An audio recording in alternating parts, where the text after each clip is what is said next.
Assalamualaikum warahmatullahi wabarakatuh. Apa khabar anak-anak semua?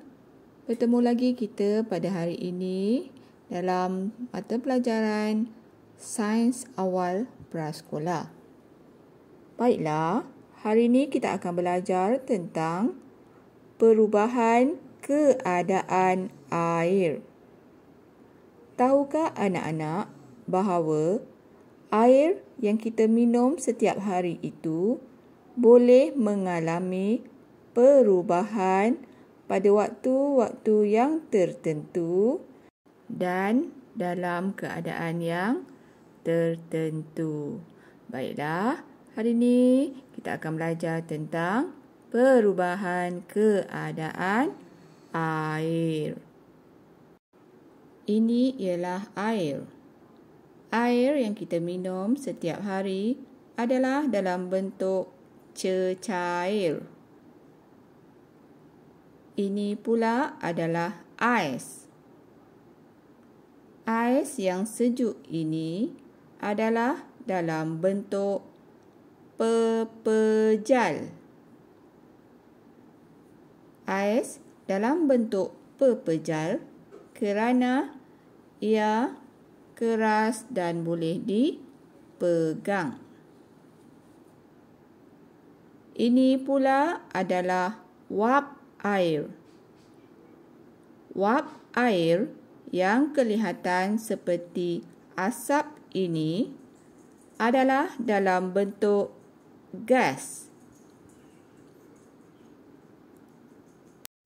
Air boleh berubah menjadi ais apabila dibekukan.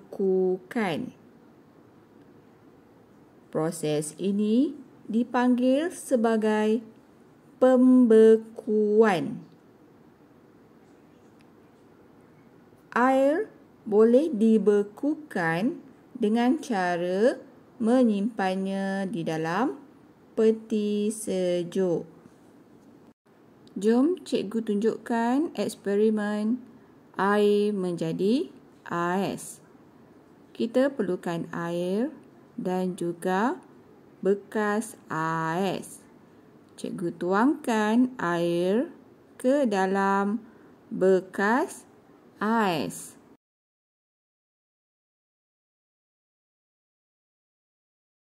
Okey, dah siap. Sekarang kita akan masukkannya ke dalam peti ais. Okey, kita akan tinggalkan dalam peti ais selama beberapa jam. Sekarang, cikgu dah keluarkan air yang kita simpan di dalam peti sejuk tadi. Ia telah berubah menjadi ais. Cuba lihat. Kan dah menjadi ais. Air yang kita simpan dalam peti ais tadi telah menjadi ais. Inilah proses pembekuan daripada air kepada ais. Ais pula boleh berubah menjadi air apabila didedahkan pada suhu yang tinggi. Proses ini dipanggil sebagai proses peleburan. Ais yang berada lama pada suhu biasa akan cair dan menjadi air. Apabila ais berada pada suhu yang lebih tinggi, proses perubahan airnya akan menjadi semakin cepat. Contohnya, ais yang terkena cahaya matahari akan lebih cepat cair. Jom cikgu tunjukkan eksperimen perubahan ais kepada air. Ini ialah ais yang kita telah buat tadi. Sekarang, cikgu akan dedahkan ais ni pada suhu biasa. Kita akan lihat perubahan ais nanti.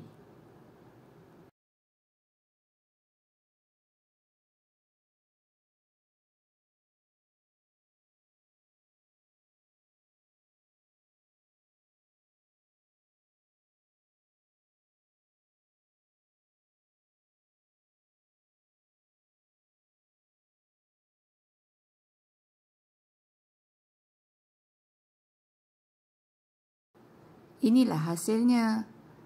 Ais yang telah kita biarkan tadi telah berubah menjadi air.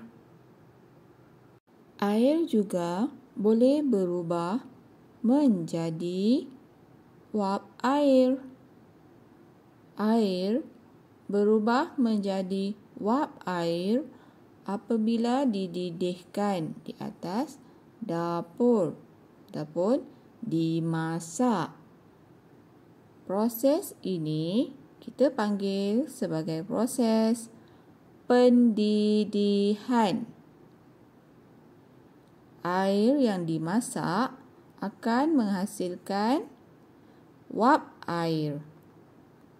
Jom kita buat eksperimen perubahan air kepada wap air. Cikgu dah letakkan air ke dalam periuk dan hidupkan api untuk dididihkan. Kita akan lihat perubahan air kepada wap air. Air ni dah mendidih. Sekarang, cuba anak-anak tengok dalam periuk tu. Nampak asap kan? Itulah wap air. Wap air juga boleh berubah menjadi air apabila wap air dihalang. Proses ini dipanggil proses kondensasi. Kita akan lihat eksperimen proses perubahan wap air kepada air. Cikgu tutup air yang sedang mendidih ini. Cuba lihat pada penutup periuk. Nampak air pada penutup periuk? Itulah wap air yang telah berubah menjadi air apabila dihalang oleh penutup periuk ini.